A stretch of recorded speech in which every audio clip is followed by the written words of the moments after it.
ละเวลานี้เด้อคุณพ่อมองเห็นฟ้าสว่างแจ้งเปิดปองประตูไขพวกลูกหลานได้ลงมา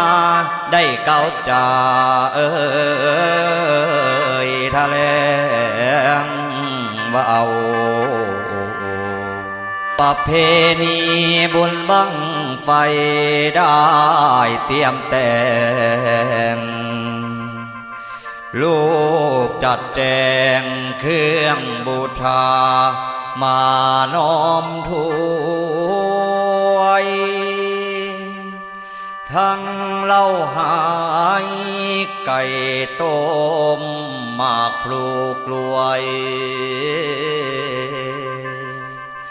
บังไฟถวยขอน้ำฝนจากเมืองแมน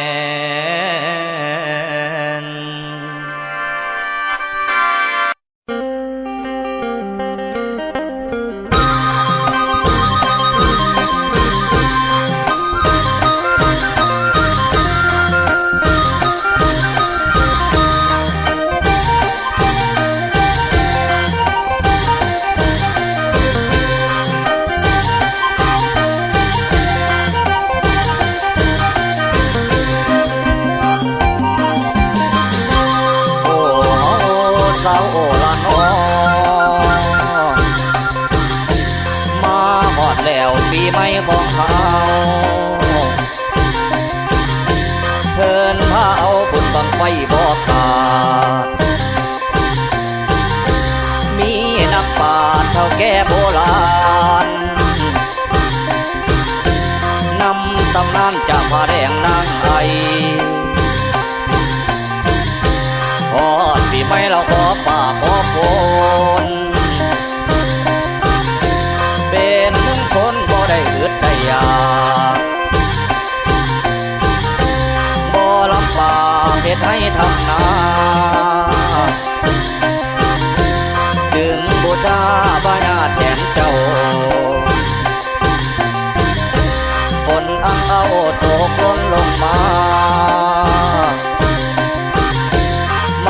เฮามาละวันดาใส่เก่า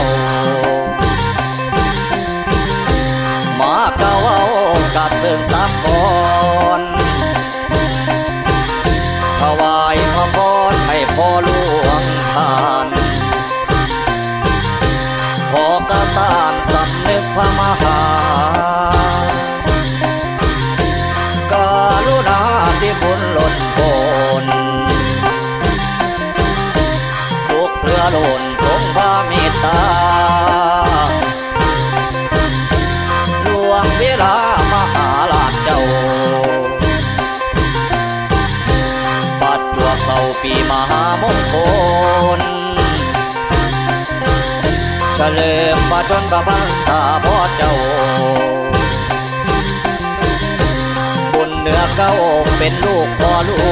วงไทยทั้งปวงได้ตนได้เพิ่งเลื่องเลื่องอยู่ใต้เบื้องบาทอาศิรวาทมหาราชจักรีปุราชินีสิริกิติ์แม่เจ้าพอเฮาเป็นน้ำแม่ราชินีเป็นฟ้าเจ้าประชาพากันแซ่ทอง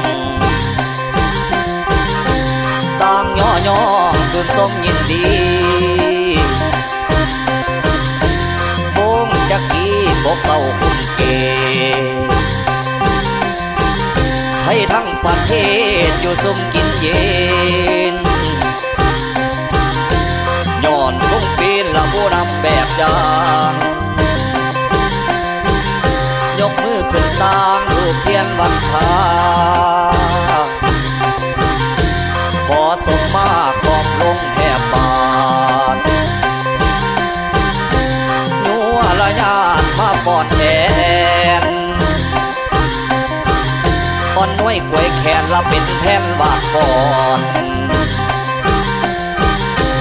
โยยิ่งย้อนบอดทรงด้วยก่อน